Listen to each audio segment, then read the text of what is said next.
경 120페이지입니다. 출애굽기 25장 23절에서 30절까지입니다.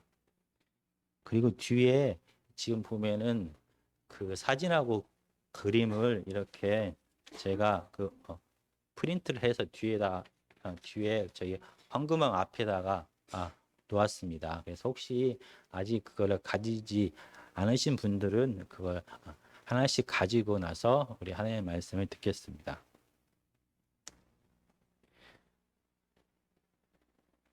지난주가 설날이었습니다. 보통 설날 때는 다 대부분의 사람들은 고향에 갑니다.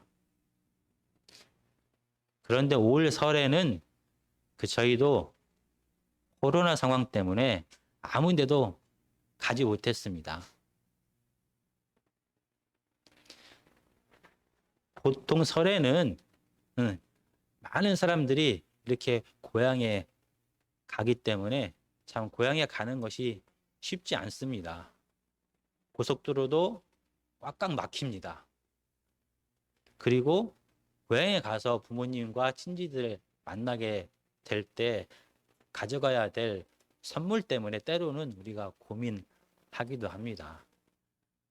그래서 저희가 보통 때, 올해 말고 보통 때 고향에 내려가는 이 꽉 막힌 고속도로에서 이렇게 보통 생각을 합니다. 꼭 이렇게 명절 때마다 이렇게 부모님 댁에 가야 되나? 내년에는 어떤 이유를 들어서라도 안 갔으면 좋겠다라는 생각을 하면서 우리는 고향길로 향합니다. 그런데 막상 고향에 갔다가 돌아올 때 우리는 우리가 가져갔던 것보다 더 많은 것을 가지고 돌아오게 됩니다. 고향에 가서 만났던 가족들과 교제하면서 서로 위로하고 격려하고 칭찬하고 안타까워했던 그 따뜻한 마음을 우리는 가지고 돌아옵니다. 그리고 우리가 가져간 것보다 더 많은 음식과 선물들을 차에 가득 채워서 집으로 돌아오게 됩니다. 고향에 계신 부모님이 저희에게 명절에는 꼭 와라 라고 말씀하시는 것은 자녀를 보고 싶기 때문입니다. 그리고 사랑하는 자녀에게 더 많은 것을 주고 싶기 때문에 힘들지만 고향으로 오라고 말씀하십니다. 오늘 본문에서 이렇게 자녀와 함께 하기를 원하는 부모의 마음, 자녀에게 가장 좋은 것을 주고 싶어하는 하나님의 마음이 오늘 본문에도 나옵니다. 저희가 출애굽기 25장 23절부터인데 마지막 절 30절만 다 같이 읽겠습니다. 25장 30절입니다. 시작. 상위에 진설병을 두어 항상 내 앞에 있게 할지니라. 아멘. 창세기에 보면은 아담과 하와가 불순종하게 되어서 하나님과 함께 에덴에서 살았던 그곳을 떠나게 됩니다. 그래서 하나님과의 관계가 깨어지게 됩니다. 생명 대신 하나님을 떠나게 됩니다. 그러나 사랑이 풍성하신 하나님께서는 아브라함을 택하시고 다시 구원의 계획을 시작하셨습니다. 그리고 마침내 아브라함의 후손인 이스라엘 백성들과 언약을 통하여 새로운 관계를 지금 시작하십니다. 그리고 하나님께서는 이스라엘 백성들이 이렇게 말씀하십니다. 내가 다시 에덴에서처럼 너희들 가운데 함께 살겠다라고 말씀하십니다. 그러면서 이스라엘 백성에게 하나님께서 거할 곳 성막을 지으라라고 말씀하십니다. 성막은 한마디로 말하면 이동하는 움직이는 그 텐트입니다. 그래서 하나님께서 거할 성막을 지으라라고 말을 합니다. 바로 이 성막에서 이스라엘 백성들은 하나님을 만납니다. 이 성막에서 하나님께 예배하고 제사하고 하나님을 찬양하면서 하나님을 경험합니다. 살아계신 하나님의 임재를 경험하게 됩니다. 바로 이 성막의 구조에 대해서 우리가 잠깐 살펴보겠습니다. 성막은 가로 15cm, 세로가 5cm인 곳입니다. 그곳은 가운데 천으로 이렇게 나눠져 있습니다. 안쪽이 지성소이고 그 바깥쪽이 성소입니다. 그리고 지성소에는 지난 설교 시간에 들었던 언약궤가 그 안에 있습니다. 그리고 성소에는 분향단과 떡상과 금초대가 이렇게 있습니다. 그리고 이 성막 밖에는 뜰이 있습니다. 가로 50cm, 아니 50m, 세로가 25m나 되게 이렇게 이 성막을 둘러싸고 있습니다. 그리고 이 큰 전체 성막의 문은 동쪽에 있고, 문 동쪽 가까운 쪽에 번제단이 있고, 성막 가까운 쪽에 물두멍이 존재합니다. 오늘 하나님의 말씀은 이 성소 안에 있는 세 가지 물품 중에서 떡상에 대해서 오늘 하나님의 말씀을 배우려고 합니다. 이 떡상은 우리가 말 그대로 떡을 올려놓는 상입니다. 그래서 이 떡을 진설병 이렇게 얘기를 합니다. 진설병은 이 떡 위에다가 펼쳐 놓는다라고 해서 진설한다라고 해서 진설병 떡이라고 얘기합니다. 근데 이 히브리어 원어를 보면은 이 진설병을 이렇게 펼쳐 놓는 상이다라고, 펼쳐 놓는 떡이다라고 말하지 않고 임재의 떡, 얼굴의 떡 이렇게 직역을 하면 그렇게 됩니다. 여기서 사용된 얼굴이란 말은 우리가 알고 있는 이 얼굴, 앞, 표면을 뜻합니다. 그런데 히브리어에서는 이 얼굴이 있다, 얼굴이 여기에 있다라는 것은 얼굴의 당사자가 이 자리에 함께 있다라는 그런 의미입니다. 그래서 우리가 창세기 3장 8절에 보면 아담과 하와가 범죄한 다음에 하나님의 낯, 하나님의 얼굴을 피했다라고 이렇게 표현을 하고 있습니다. 그 말은 하나님의 얼굴만 피했다는 뜻이 아니라 하나님이 그곳에, 얼굴이 있는 그곳에 임재하여 계시고 하나님이 그곳에 계시다라는 그런 뜻입니다. 그래서 하나님을 피했다라는 그런 뜻입니다. 그래서 이 진설병을 하나님이 이 가운데 계시는 떡이다라고 얘기를 해서 임재의 떡, 얼굴의 떡이라고 말합니다. 이 얼굴은 1차적으로는 하나님의 얼굴, 하나님이 그곳에 계시다라는 그런 뜻입니다. 그래서 이 진설병을 우리가 방금 전에 읽은 출애굽기 25장 30절에서 말씀하신 것처럼 하나님 앞에 항상 있게 하라라고 이렇게 말을 합니다. 그 얘기는 우리가 성막의 구조에서 지성소 안에 하나님이 임재하고 계시다, 하나님이 거기서 살고 계시다라고 말씀했습니다. 그리고 이 떡상은 바로 진설병, 진설병은 이 지성소 바로 옆에 있는 지성소 안에 있습니다. 그래서 하나님께서 하나님의 진설병을 하나님 앞에 늘 있게 하라라는 말은 이 임재의 떡, 얼굴의 떡을 하나님의 성소 안에 있는 이 떡상 위에 항상 올려놓으라라는 그런 뜻입니다. 그래서 이 진설병, 이 임재의 떡, 얼굴의 떡의 뜻이 무엇인지를 저희가 오늘 하나님의 말씀을 통하여 살펴보고자 합니다. 그래서 다시 우리가 레위기 24장 5절에서 9절까지 말씀 보시겠습니다. 구약성경 138페이지입니다. 구약성경 138페이지 레위기 24장 5절에서 9절까지가 이 진설병에 대하여, 이 임재의 떡에 대하여 자세히 설명하고 있습니다.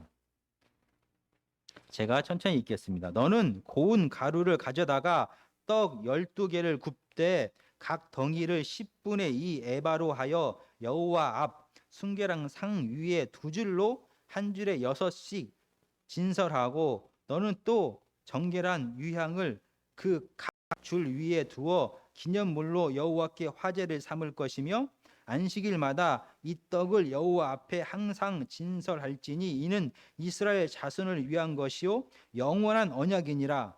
이 떡은 아론과 그의 자손에게 돌리고 그들은 그것을 거룩한 곳에서 먹을지니 이는 여호와의 화제 중 그에게 돌리는 것으로서 지극히 거룩함이니라. 이는 영원한 규례니라.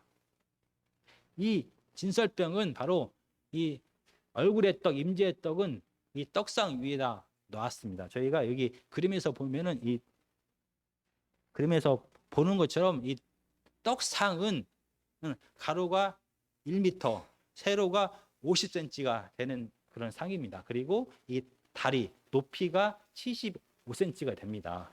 그리고 이 떡상 위에 올려놓은 뭐 그릇이라든지 접시라든지 다른 것들이 떨어지지 않도록 거기에 턱을 손바닥 넓리만한 턱을 이렇게 만들어 놓았습니다. 그리고 이걸 이 나무로 된 이 떡상을 다 금으로 다 덧입혔고 이 떡상 역시 언약궤처럼 함부로 만져서는 안 됩니다. 하나님께서 임재하는 거룩한 것이기 때문에 만질 수 없어서 4개의 금 고리를 만들고 거기에 금으로 입힌 나무 막대기를 끼웠습니다. 그래서 이동 중에도 혹시 이 성막을 설치하고 정착하고 있다가 광야에서 이제 하나님의 불기둥과 구름기둥이 이동하여서 이스라엘 백성들이 움직이게 될 때 이 떡상에 떡을 그대로 놓고 보자기에 싸서 어깨에 메고 그대로 이동하였습니다. 바로 이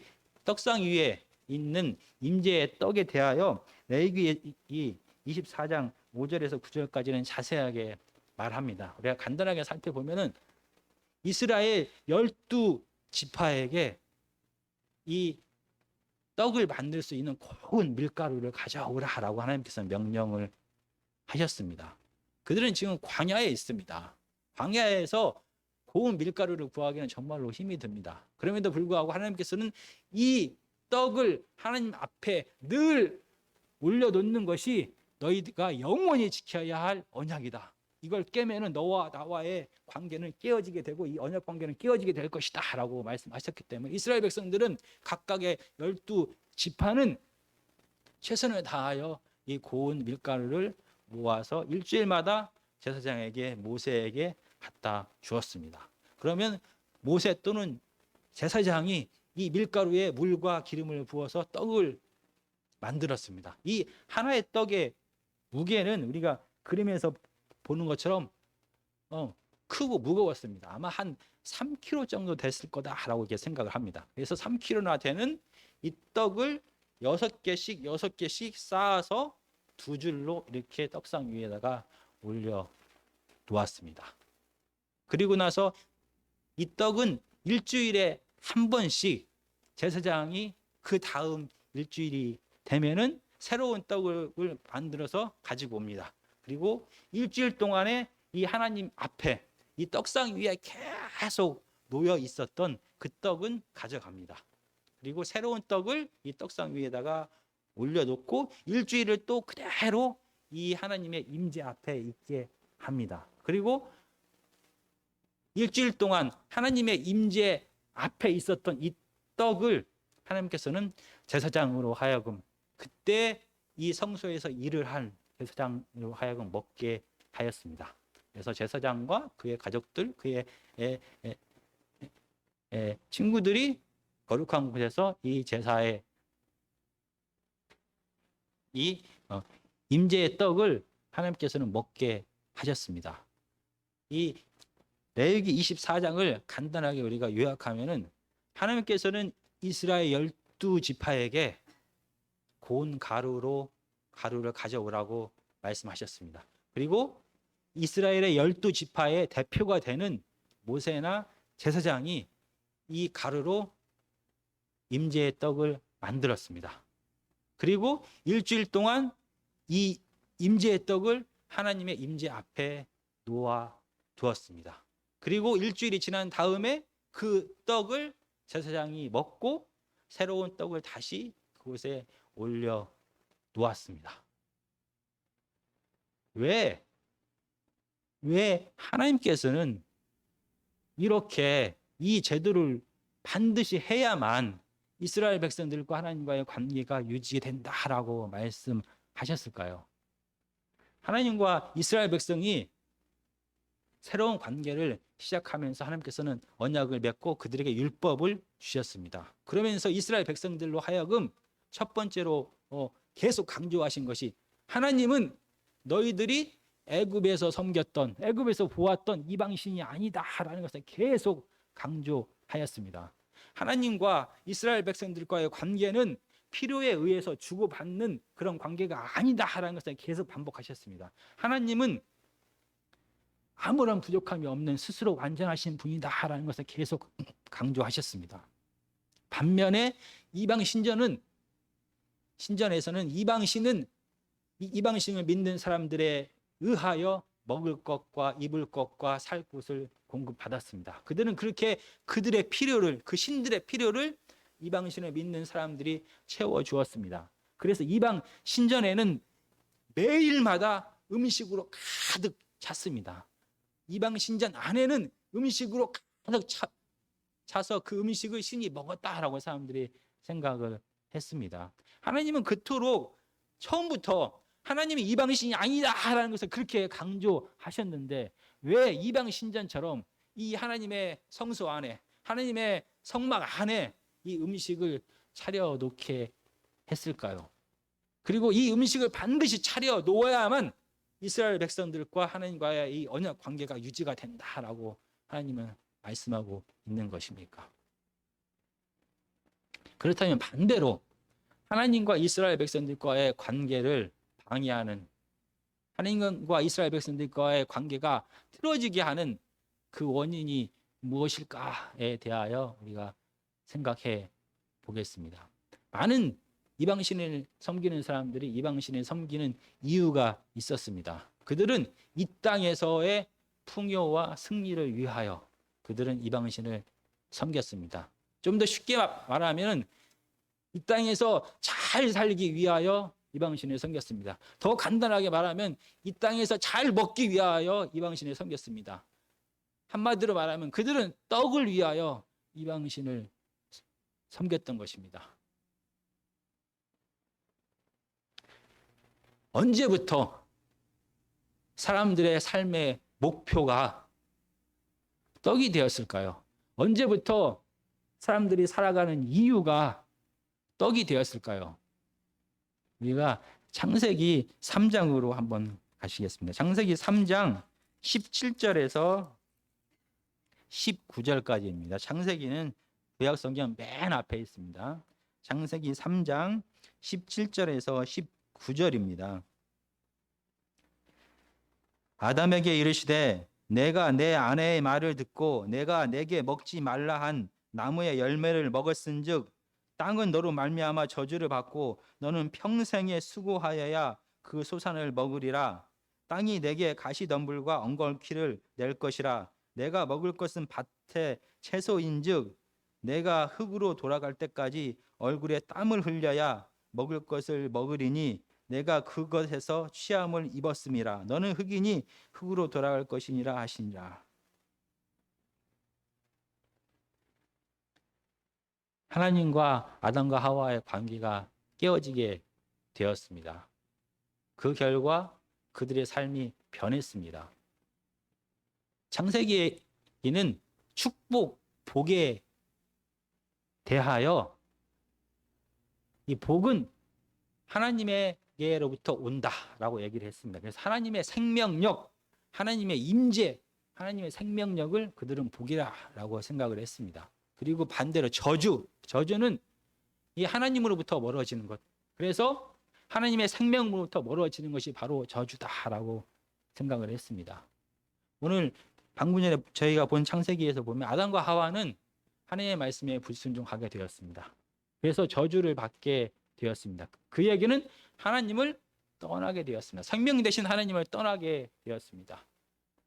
아담과 하와만 저주를 받은 것이 아니라 이 땅도 저주를 받게 되었습니다. 그래서 생명이 풍성하여서 열매를 많이 내는 것이 아니라 가시와 엉겅퀴를 낼 것이다 라고 얘기를 합니다. 땅도 저주를 받고 하나님의 백성들이 생명 대신 하나님을 떠나게 되었습니다. 그들은 이제 스스로가 이 생명을 유지하는 길을 찾아야만 되는 것입니다. 그래서 창세기 3장 17절, 18절, 19절은 내가 수고하여야 너는 이 땅에서 결국 생명을 겨우 유지하게 될 것이다 라고 얘기합니다. 그리고 3장 19장에서 얼굴에 땀을 흘려야 먹을 것을 먹으리니 라고 이렇게 기록되어 있는데, 원어로 보면 여기서 내가 얼굴에 땀을 흘리게 되면은 먹을 것을 떡이라 라고 얘기합니다. 우리가 지금 계속 얘기하고 있는 그 떡입니다. 네가 수고하고 노력하여야 겨우 떡을 먹게 될 것이다 라고 이렇게 얘기합니다. 그래서 생명을 떠난, 하나님을 떠난 사람들은 이 먹고 살기 위하여, 이 생명을 유지하기 위하여 최선의 삶을 살아야만 했습니다. 모든 삶의 목표가 생명이 없는 삶, 그들의 삶 속에서 생명을 유지하는 것, 떡을 먹는 것이 그들의 삶의 목표가 되었습니다. 그래서 그들은 두려워하고 무서워하고 탐심하고 힘쓰고 애쓰고 질투하면서 이 먹을 떡을 위하여 살아갔습니다. 사랑이 풍성하신 하나님께서는 이 저주받은 하나님을 떠난 사람들을 불쌍하게 생각하셨습니다. 그래서 다시 이스라엘 백성들과 언약을 맺으시고 관계를 시작하셨습니다. 그리고 첫 번째로 하신 일이 내가 너희 가운데 있겠다라고 그들에게 약속하셨습니다. 이제 생명 되신 그 하나님께서 이스라엘 백성 안에 거하시게 되었습니다. 그렇다라고 하면 이스라엘 백성들은 더 이상 이 떡 때문에 고생하고 애쓰고 두려워하고 무서워하고 그럴 필요가 없게 되었습니다. 하나님과의 언약 관계가 유지되는 한, 그래서 생명 되신 하나님이 그들 가운데 함께 하시는 한, 그들은 생명 되신 하나님으로부터 모든 것을 다 공급받기 때문에 더 이상 땅의 저주 속에서 살 필요가 없게 되었습니다. 그럼에도 불구하고 이스라엘 백성들은 실질적으로 살아갈 때 마치 하나님이 임재하지 않는 것처럼 살았습니다. 광야에서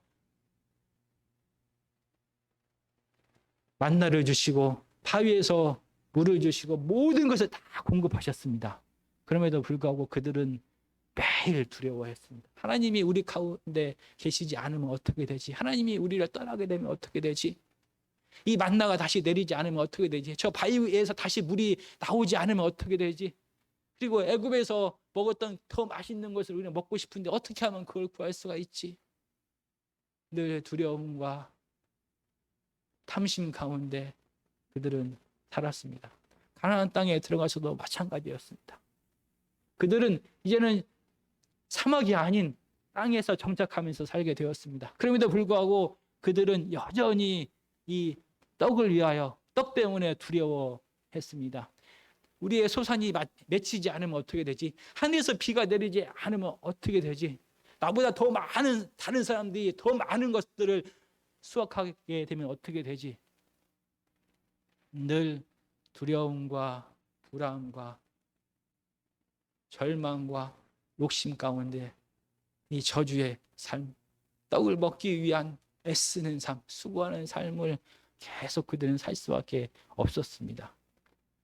전지전능하신 하나님께서는 이스라엘 백성들과 이 언약 관계를 시작하면서 그걸 미리 아셨습니다.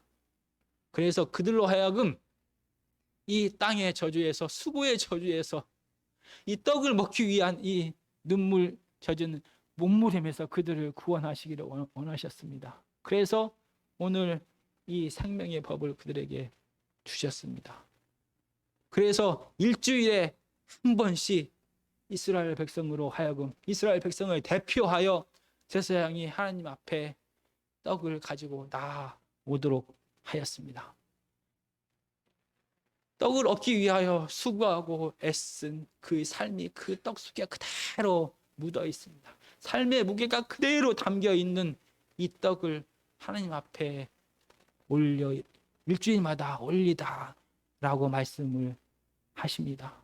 이 수고의 떡, 저주의 떡, 떡을 위해서 애썼던 그의 모든 질투와 두려움과 절망과 외로움과 시기 질투가 있던 이 사람의 삶의 고통이 그대로 묻어있는 이 수고의 떡을 하나님 앞에 올리라라고 얘기를 합니다. 대신에 하나님께서는 새로운 떡을 그들에게 주셨습니다. 저주의 떡, 수고의 떡이 아니라 일주일 동안 하나님과 함께 했던 이 떡을 그들에게 주셨습니다. 거룩은 무엇입니까? 거룩은 피조물에게는 없는 하나님께만 존재한다라고 얘기를 합니다. 하나님께만 존재하는 하나님의 성품과 존재 자체가 완전하다라는 것을 거룩이라고 얘기합니다.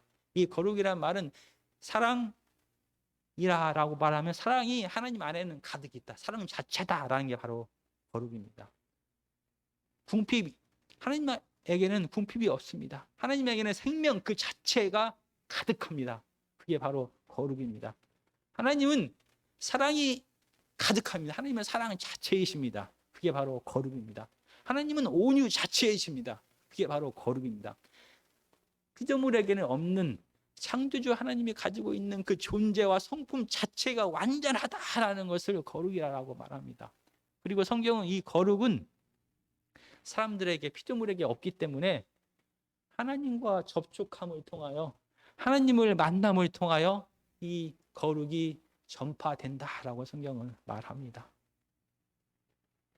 사람들이 가지고 온, 이스라엘의 12지파들이 가지고 온 이 수고의 떡, 미움의 떡, 분노의 떡, 애씀의 떡, 자기의 모든 더러운 것이 다 묻어있는 이 수고의 떡이 일주일 동안 하나님과 함께 했습니다. 하나님의 임재를 맛보게 되었습니다. 하나님의 능력으로 이 수고의 떡은 생명의 떡으로 바뀌었습니다. 그래서 이스라엘 백성을 대표하여 이 제사장이 이 생명의 떡을 먹었습니다. 안식일만이라도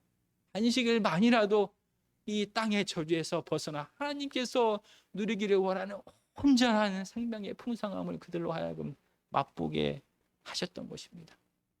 정말 사랑이 풍성하신 사랑의 하나님은, 하나님의 자녀가, 하나님의 사랑받는 백성이 이 떡 때문에 하나님께서 주시는 생명의 풍성함을 맛보지 못하는 것을 원치 않으셨습니다. 그래서 일주일 가운데 안식일만이라도 모든 것을 다 멈추게 하셨습니다. 세상에서 우리가 살기 위하여, 먹기 위하여 하는 모든 노력들을 다 멈추게 하셨습니다.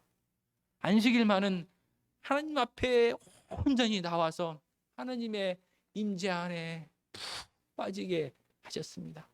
그 안에서 세상에서 먹고 살기 위하여 했던 모든 마음들을 다 내려놓고 하나님께서 주시는, 생명이 주시는, 하나님의 임재가 주시는 사랑과 평화와 위로와 생명을 맛보게 하셨습니다.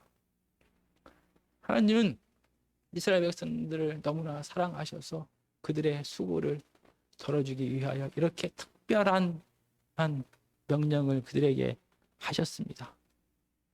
하나님의 임재를 통하여 하나님의 공급하시는 생명을 먹은 자는 하나님의 생명이 그대로 그의 삶 속에 나타날 수밖에 없습니다.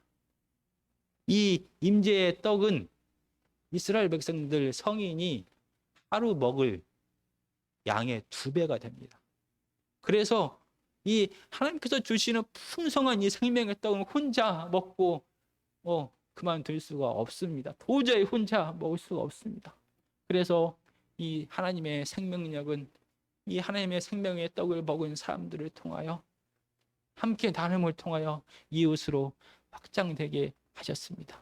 그래서 고통 가운데 먹기 위하여, 떡을 위하여 땅에 버티로 고통 가운데 살아가는 그들에게 안식과 평안을 함께 나누게 하셨던 것입니다. 그런데 진짜 하나님의 마음은 더 깊은 곳에 있었습니다. 안식일만, 일주일에 한 번만 그렇게 생명의 떡을 먹음으로 평화와 안정과 생명의 영역이 풍성한 그런 삶을 살게 하신 것이 아닙니다. 이 생명의 떡은 이스라엘 백성들이 이스라엘 백성들이 가져온 고운 가루로 만들었습니다. 그들의 대표가 이 생명의 떡을, 이 언약의 떡, 이 임재의 떡을 만들었습니다. 그들의 대표가 하나님 앞에 갔다가 올려드렸습니다. 이 임재의 떡은 첫 번째로 하나님이 그들과 함께 계시다 라는 하나님의 임재가 그곳에 있는 것이 분명합니다. 그러나 두 번째로 일주일 내내 그들은 비록 밖에 일상에서 성전 밖에서 자기의 삶을 살아가지만 그들의 땀과 생명이 다 묻어있는 이 생명의 이 수고의 떡은 하나님 앞에 있었습니다. 하나님이 그 곳에 임재했던 것처럼 이스라엘 모든 백성들도 그 하나님 앞에 있었던 것입니다. 하나님은 일주일에 한 번만, 제사장만 하나님의 임재를 경험하게 하고 하나님의 그 생명의 떡을 맛보게 하시기를 원했던 것이 아닙니다. 하나님은 일주일 내내 이스라엘 백성들이 하나님과 함께 있기를 원했습니다. 하나님은 일주일 내내 제사장뿐만이 아니라 모든 이스라엘 백성들이 하나님과 함께 하기를 원했습니다. 그래서 세상의 수고의 떡이 아닌 하나님께서 주시는 이 생명의 떡을 먹고 마시면서 하나님 안에서 참 평안을 얻기를 원했던 것입니다. 왜냐하면 이스라엘 백성들은 하나님께서 그렇게 사랑하시는 하나님의 자녀입니다. 이스라엘 백성들은 그들의 대표만 하나님 앞에 나아가는 하나님의 임재를 경험하게 하는 제사장으로 부른 것이 아니라 우리가 출애굽기 19장에서 봤던 것처럼 모든 이스라엘 백성을 거룩한 하나님의 제사장으로 부르셨습니다. 그래서 안식일 제사장뿐만이 아니라 모든 이스라엘 백성들이 모든 삶의 공간에서 매일매일마다 하나님 앞에 하나님의 임재 안에 거하기를 원하셨습니다. 거룩하신 하나님 안에서 살기를 원하셨습니다. 더 이상 세상의 저주 속에서 살아가지 않고 하나님의 축복의 생명의 삶 안으로 들어와서 살기를 원하셨던 것입니다. 하나님은 우리를 이스라엘 백성들을 사랑하셨기 때문입니다. 그래서 하나님의 구원을 받았음에도 불구하고 성전 밖에서는 그들의 삶의 생활의 터전 속에서는 일터 속에서는 여전히 살기 위하여 몸부림치면서 하나님이 없는 것처럼 저주받은 삶을 살아가는 그들을 불쌍히 여기시고 그들에게 하나님의 생명의 떡을 매일마다 공급하시기를 원했습니다. 하나님은 생명이십니다. 하나님은 거룩하신 분이십니다. 하나님은 창조주십니다.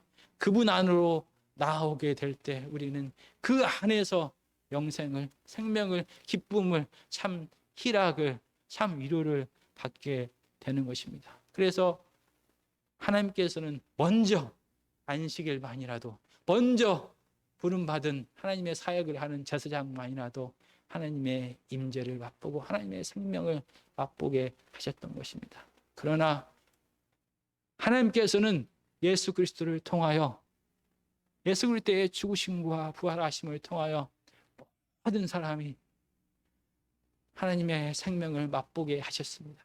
저주의 죽음의 삶에서 생명의 구원의 삶으로 바꾸셨습니다. 그리고 이 성전 하나님 앞에 모이는 이 교회뿐만이 아니라 교회 밖의 일상의 삶 속에서도 하나님의 생명력을 맛보면서 살아가기를 원하셨습니다. 그러나 우리의 현실은 이스라엘 백성들과 비슷합니다. 하나님이 우리를 구원하셨고 우리가 하나님의 자녀고 하나님이 여전히 이 땅을 다스리고 계십니다. 근데 우리의 삶은 여전히 떡을 위하여 살아갑니다. 떡을 위하여 살아가는 세상의 법칙대로 그대로 살아갑니다. 힘과 쾌락을 추구하는 세상의 법칙이 여전히 세상을 지배합니다. 우리는 그 속에서 살아가기 때문에 우리는 마치 우리가 하나님의 자녀가 아닌 것처럼 살아갑니다. 마치 하나님의 임재가 우리 가운데 있지 않은 것처럼 발버둥치면서 그들과 똑같이 먹을 것을 위하여 우리의 삶 모든 것을 던져가면서 시기하고 질투하고 두려워하고 절망하고 아파하면서 이 떡을 얻기 위하여 최선을 다하면서 몸부림치면서 살아갑니다. 하나님의 생명을 이미 맛보고 하나님께서 우리 안에 거하시는 하나님의 백성임에도 불구하고 하나님이 없는 것처럼, 하나님이 힘이 없는 것처럼, 하나님이 이 땅을 다스리지 않는 것처럼, 하나님이 이 땅을 다스리고 이 모든 사람들을 사랑하지만 나만은 사랑하지 않는 것처럼 이렇게 저주의 삶, 고난의 삶, 죽음의 삶을 살아갑니다. 이런 우리들에게 하나님은 다시 한번 우리에게 말씀을 하십니다. 내 저주의 삶, 수고의 떡을 모든 걸 다 짊어지고 거룩하신 하나님 앞에 한 단계 더 가까이 다가오라라고 말씀하십니다. 거룩하신 하나님 앞에 가까이 다가가면 다가갈수록 우리는 하나님을 알게 됩니다. 그 생명을 맛보게 됩니다. 그 하나님의 뜻이 무엇인지 알게 됩니다. 하나님의 사랑을 알게 됩니다. 하나님이 우리가 눈에 보이지 않는 순간에도 여전히 우리를 사랑하고 계시고 다스리고 계심을 깨닫게 됩니다. 하나님의 생명을 맛본 자는 세상 사람들처럼 그렇게 두려워하며 무서워하며 먹을 것 때문에 모든 삶을 거기에 아둥바둥하며 살아가지 않습니다. 하나님께서 모든 것을 공급하시기 때문에 무엇을 먹을까? 무엇을 입을까? 어디에 살까? 고민하지 않습니다.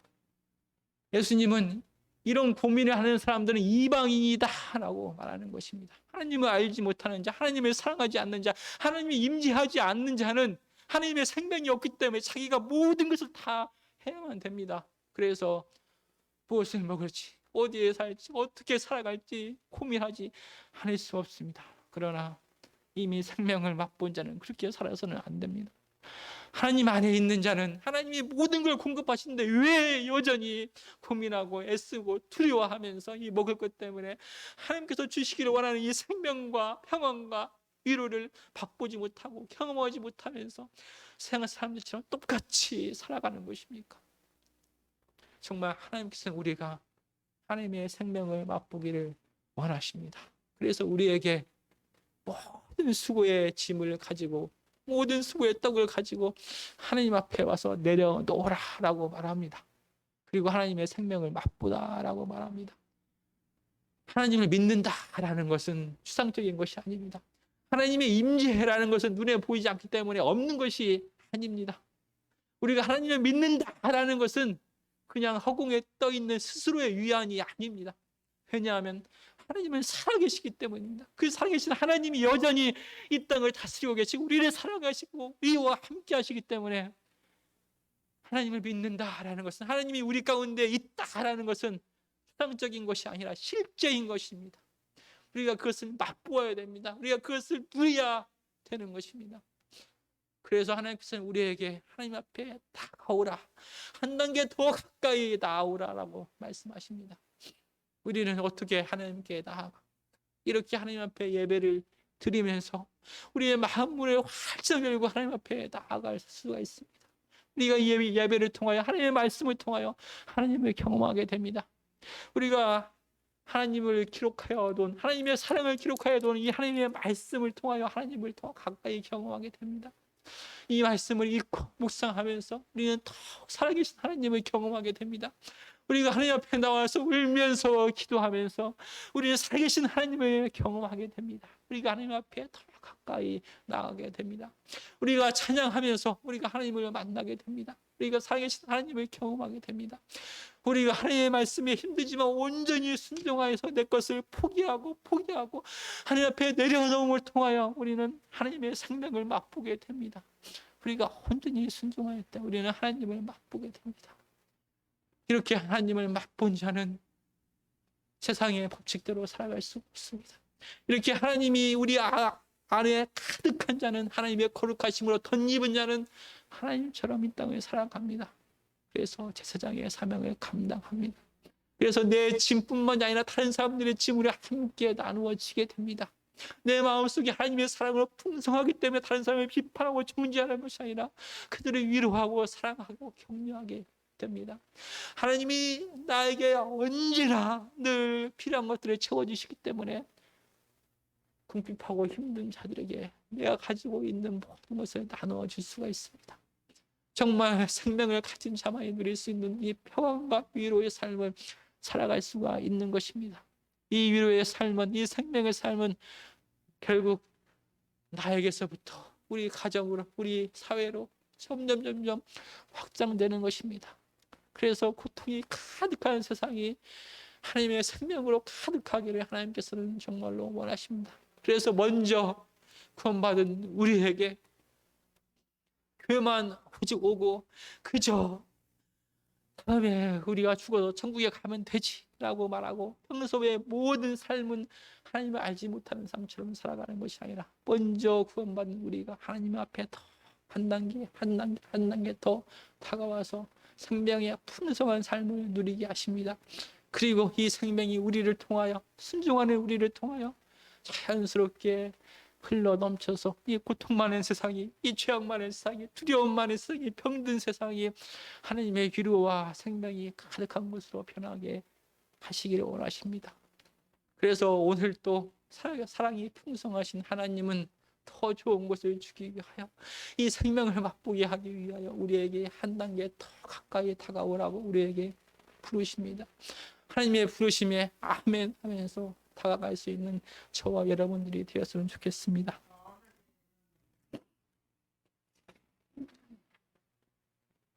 찬송가 433장 부르시고 다 같이 우리가 기도하시고 그 다음에 기도하면서 예배 마치겠습니다.